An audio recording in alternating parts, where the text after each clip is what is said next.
Hello everyone, session is on buying a business. We will be holding another video which is actually on buying a franchise. A lot of similarities there, but there's sufficient to make it two separate topics. So buying a business. Firstly, what's very important is making sure that that business is actually suited to you. We have a lot of people that actually come in and they're actually purchasing a job rather than a business. And to purchase a business for the wrong reason is certainly a recipe for disaster. So with purchasing a business, obviously the first thing to know is what are you actually purchasing.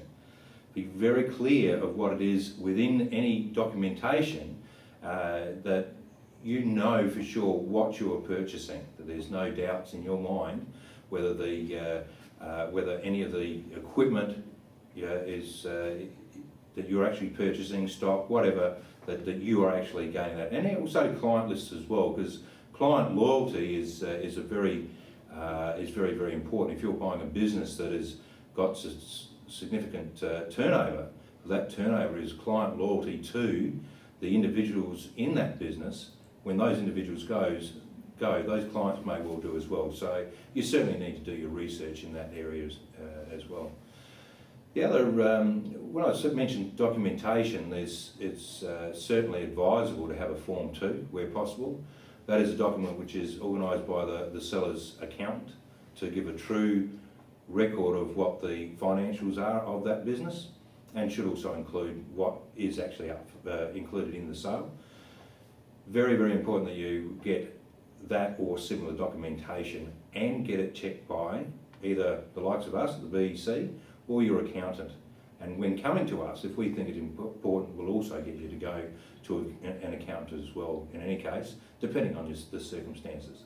But purchasing a business is certainly you're taking on a lot of responsibility, and you need to know what liabilities are coming along with that, which can be, especially in relation to staffing, whether you are taking on the superannuation aspect and the long service leave and holiday entitlements, whether those are being paid out already or whether they are carrying over into your agreement. Make sure you are clear of what the circumstances is there.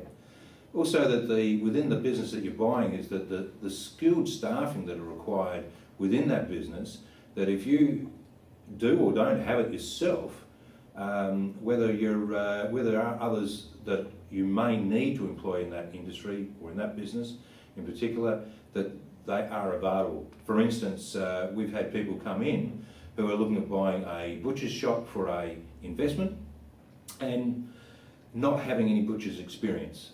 Then when the butcher leaves, you have virtually no business, and butchers are very, very hard to find. So that, just as an analogy, is a very simple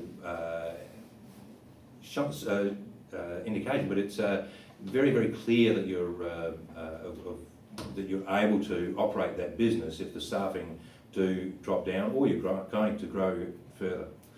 Leasing is also very important to make sure that with the leasing arrangements, that if there are any leasing arrangement on either equipment or especially on facilities, that you know what the leasing situation is, that the lease is make sure the lease is transferable, and what the intention of the landlord is, because it's you may be purchasing a business where the landlords may have ideas of what they're going to be doing, and as far as with that property, so you don't want to be buying something which has got a short-term lease left on it.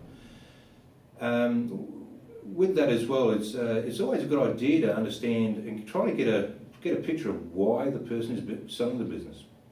As much as with the financials and documentation should give an indication on how well the business is tracking, I must say there hasn't been too many of those financials that I've seen personally that have really had 1 and 1 makes 2. The accountants can only give the information that is given to them, but grey areas around what hours an employer has been, business owner has been putting into the business themselves compared to the earnings of that business and also where there's any obvious staffing being paid by cash or any other arrangements. Those are the sort of things you really have to keep an eye out on. So, is a person starting the business because it's not doing as well as it could be, or is it because there's other writing on the wall that they're aware of within that industry that you may not be? So certainly make sure you do your research around that business. But buying a business compared to starting one up yourself, it certainly has its advantages. It's, in most cases, it has its client base and everything set up and established. But be very, very careful of knowing for sure what it is that you are purchasing. If you're thinking of going into a franchise, like I said, look at going into look at our other video, which is about the purchasing a franchise. Otherwise, we'll certainly look forward to having you come in to talk with us about any business that you may be looking at purchasing. Till next time.